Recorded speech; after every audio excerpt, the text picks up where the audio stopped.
નમસ્કાર મિત્રો, education with Jignesh ચેનલમાં તમારું સ્વાગત છે ને હું છું જિગ્નેશ.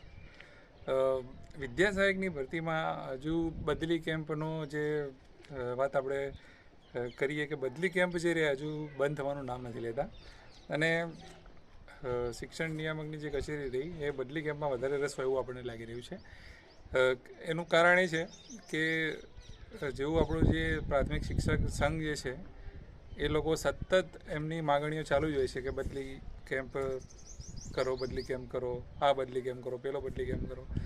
અને હમણાં તમે જુઓ કે કાલે જે પરિપત્ર થયું છે અરવલ્લી, ડાંગ અને મહીસાગર આ 3 જિલ્લાના પાછા બદલી કેમ્પ કરવાના છે. ઓનલાઈન બદલી કેમ્પ એમાં આખો મહિનો જવાનો છે અને 27/3 આ બદલી કેમ્પો પૂરા થાય છે. તો હજુ વિદ્યા સહાયક ભરતીની જે જગ્યાઓ રહી એને અપડેટ થવામાં હજુ થોડી વાર લાગી શકે છે. તો જગ્યા વધારાનો જે પ્રશ્ન હતો ધોરણ 1 થી 5નો ખાસ આપણે હાલ વાત કરીએ તો એ બાબતે થોડો સમય હજુ વધુ મળી શકે એવો છે. એટલે કે આ મહિનામાં હજુ ઘણો પ્રયત્ન થઈ શકે એવો છે. એટલે હાલ જગ્યા વધારાની વાત કરીએ તો 11/3/2025 11 તારીખે વળી પાછું ગાંધીનગરમાં એક સરસ આયોજન કરેલું છે અને તમામ 1 થી 5ના ટેટ 1 પાસ ઉમેદવારો ભેગા થઈ અને ફરીથી સરકારને ઢંઢોળવાનો પ્રયત્ન કરશે અને એક જોરદાર રજૂઆત કરવા જઈ રહ્યા છે. તો આ વિડીયોના માધ્યમ દ્વારા હું તમામ લોકોને કહેવા માગું છું કે 11/3/2025ને મંગળવારને રોજ તમામ લોકો જગ્યા વધારો ઈચ્છતા હોય એ આંદોલનમાં જોડાઈ અને તમામ સાથ સહકાર આપજો. અને જ્યાં મોટી સંખ્યા ત્યાં દેખાશે તો એટલો જ ત્યાં પડઘો પડશે, પ્રભાવ પડશે અને સરકારને અસર થશે. અને માગણી જે રહી એકદમ યોગ્ય છે. એકદમ આપણે જે છે એ કાયદાકીય રીતે એટલે કે આરટીઆઈ કરેલી છે. આરટીઆઈની માહિતીઓ છે. 31/5/2025ની સ્થિતિએ શિક્ષકો નિવૃત્ત કેટલા થઈ રહ્યા છે એની પણ માહિતી એકઠી કરેલી છે.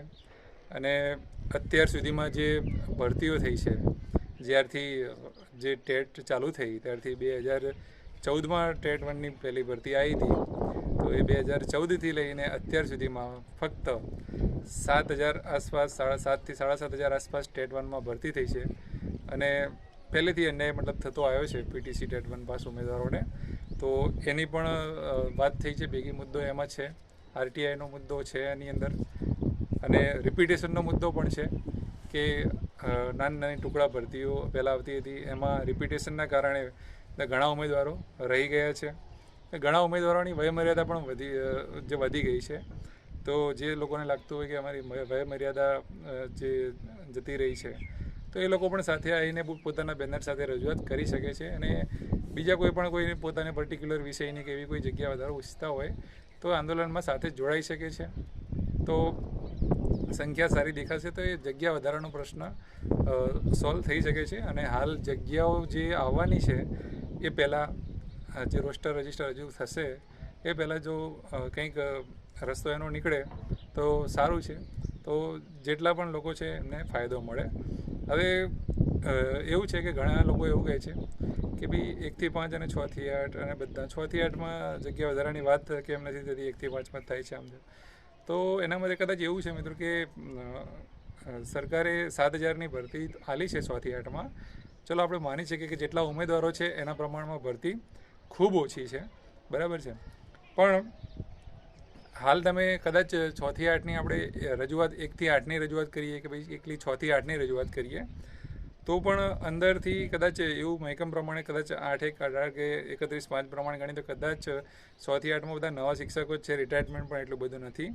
તો મેક્સિમમ જગ્યાઓ આપેલી છે અને છતાં પણ તમને જો એવું લાગતું હોય તો જે તે વિષય વાઇઝ કે તમારું જે બી હોય એ તમે રજૂઆત કરી શકાય છે. પણ 1 થી 5માં તો દેખીતું જ છે કે 21,000 જેવી જગ્યાઓ ખાલી થવાની છે અને 5,000 જેવી જગ્યાઓ છે અને તો એ જગ્યાઓ ખાલી જ રહેવાની છે. અને જો આ જ આંદોલનમાં નહીં જોડાવો કે તમે જગ્યાઓ જો 1 થી 5ની નહીં વધે ને તો શું થશે કે 5,000 જગ્યાઓ આનાથી ભરાઈ જશે. બાકીની જે જગ્યાઓ વધશે જે 14-15,000 જેવી એના ઉપર જ્ઞાન સહાયકનો રાઉન્ડ આવશે. હવે જ્ઞાન સહાયકમાં તો પછી કેવું છે પરીક્ષા લેવામાં આવશે 2025માં. જેવી આ ભરતી પૂરી થશે એવી ટેટની પાછી પરીક્ષાઓ આવશે. પરીક્ષા નવી પદ્ધતિથી આવશે અને એ પરીક્ષા જે પાસ કરશે એને જે નંબર લાગશે, જ્ઞાન સહાયક હોય કે પછીની ભરતી હોય. એટલે આ જે તમારી ટેટ જે રહી 2011-12થી લઈને અત્યાર સુધીની બધી ટેટ આની અંદર વેલિડ છે. એટલા માટે તમે બધાએ ઉમેદવારી કરી શક્યા છે. અને આ ઉમેદવારી કરી શકવાનું જે ત્યારે જ ફળીભૂત થાય જ્યારે નંબર આવી જાય કે જગ્યાએ, કારણ કે આટલા વર્ષો સુધી લોકો રાહ જોઈ રહ્યા હોય છે. તો ભણેલું ફોગટ ના જાય એ પણ જરૂરી છે ને. તો જીવનમાં પાછું શું છે કે એક મેણું રહી જતું હોય છે. આપણે ભલે કહેતા ના હોય કે નોકરી નસીબની વાત છે, આમ છે, પણ એક અફસોસ તો રહી જ જતો હોય છે કે આટલે ભણ્યા કે ટેટ પાસ કરી છતાં પણ નોકરી ના મેળવી શક્યા.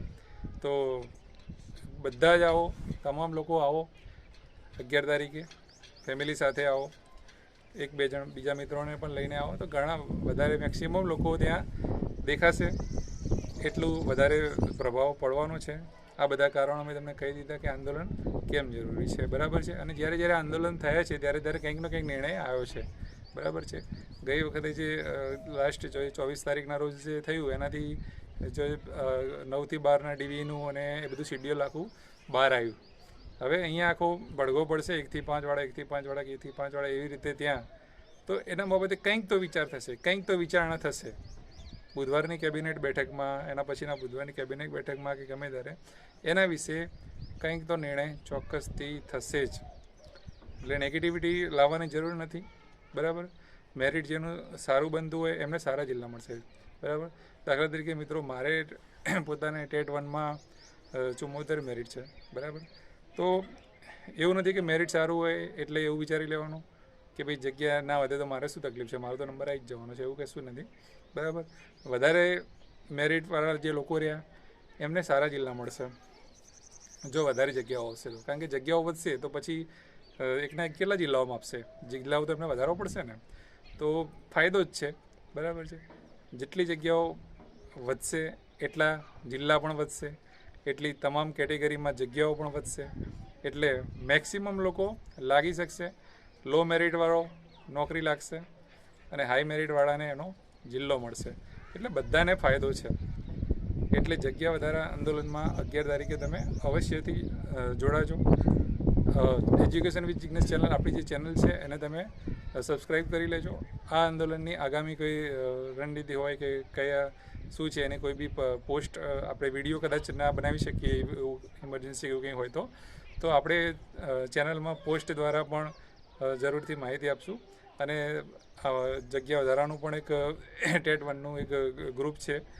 ત્યારબાદ મારું પોતાનું આપણે જે ગ્રુપ છે ઉમેદવારો તમામનું, એજ્યુકેશન વિથ જિગ્નેશની વોટ્સઅપ ગ્રુપ છે, એની લિંક જે છે હું કોમેન્ટમાં પિંગ કરી દઉં છું. ત્યાં પણ તમે જોડાઈ શકો છો.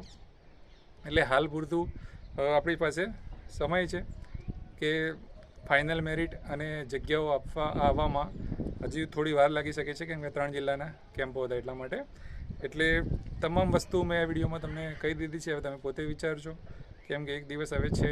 હવે વારંવાર ગાંધીનગરમાં જવાથી આંદોલન કરવા માટે આયોજન કરવામાં બહુ સરળતા નથી. કેવી રીતે થાય છે જે લોકો કરતા હશે એમને જ ખબર છે. મેનેજમેન્ટ કરવું, ત્યાં બધાને ભેગા કરવા અને બધું ગોઠવવું. તો આ જ દિવસ છે 11 તારીખનો મહત્ત્વનો છે.